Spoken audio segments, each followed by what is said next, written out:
Hey guys, this is the first half of my video of installing a Magnuson supercharger on my 6.4 scat pack. This says 2011 plus. Mine's 2015.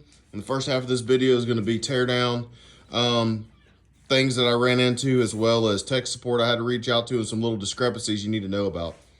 First of all, this manual is actually very detailed. It's 60 pages, and there's a picture and note for everything.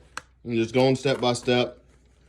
I'm doing everything to prep for the kit that's supposed to be here Thursday. One issue, I started noticing several things that appeared to be related to 15 and up models. It wasn't addressed in the manual. So I contacted Magnuson support, and they are actually super responsive.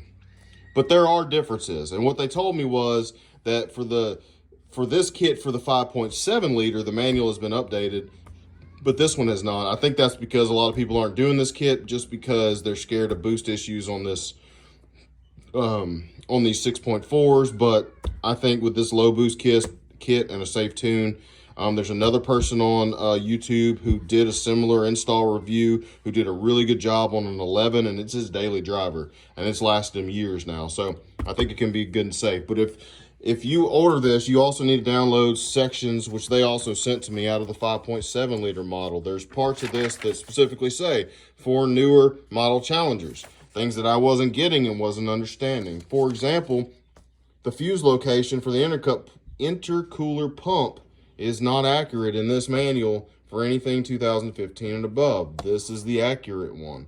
On top of that, some of this refers to, and bear with me because there's so much to this manual, but there's that. I just went step by step. Most of it is the same, but here it refers to removal of the power steering cooler and the tabs, and remounting that on the intercooler that mounts on top of the radiator. Well, in the 2015s, you don't see it. And why do you not see it? Because it has electric power steering. So on top of that, one of the steps talks about mounting a hose clamp that is provided to the bolt on the power steering pump. There is no power steering pump. It is electric. So I contacted them, and they, for free, shipped me out this spacer and this bolt, or you can just get 5/8 spacer and a 12 millimeter bolt if you want, but I think it should be with the kit, so I had them send it to me, and they actually sent an extra.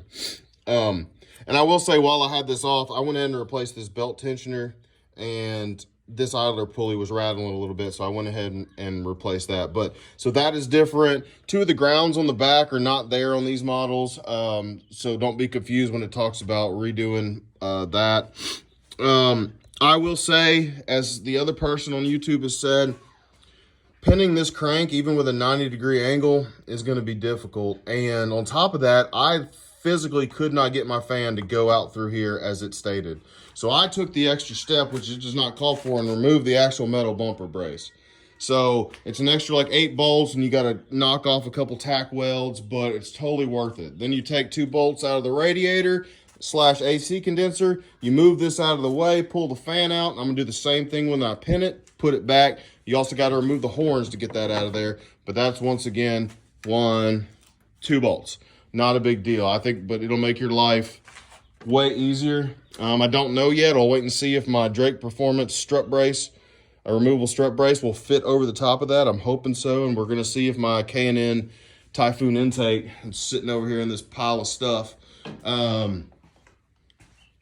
will work. So other than that, it's just some minor differences. Like I said, if you download that other model, you'll be okay. Make sure you cover everything up, don't get any debris in there, shot back everything out. All in all, I don't think it's going to be too hard of an install. We'll wait and see. It helped to have a buddy.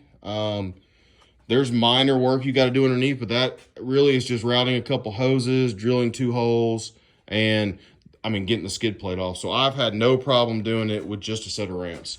I actually wish I wouldn't have put it on ramps, because about 5% of this job is underneath, if that, and the rest is overhead. So now it's, me having to use a step stool or lean over more. So, do what you want. Maybe you just jack it up, remove the skid plates, drop it back down, and that way you have more work room at the top. And then when you're done, start the motor or jack it back up. get it up, put everything back on at the very end. So yeah, I hope that's informative. Once my kit comes in here, hopefully Thursday, I'm gonna be putting it in, and we'll see how it goes. I'll post another video. Later, guys.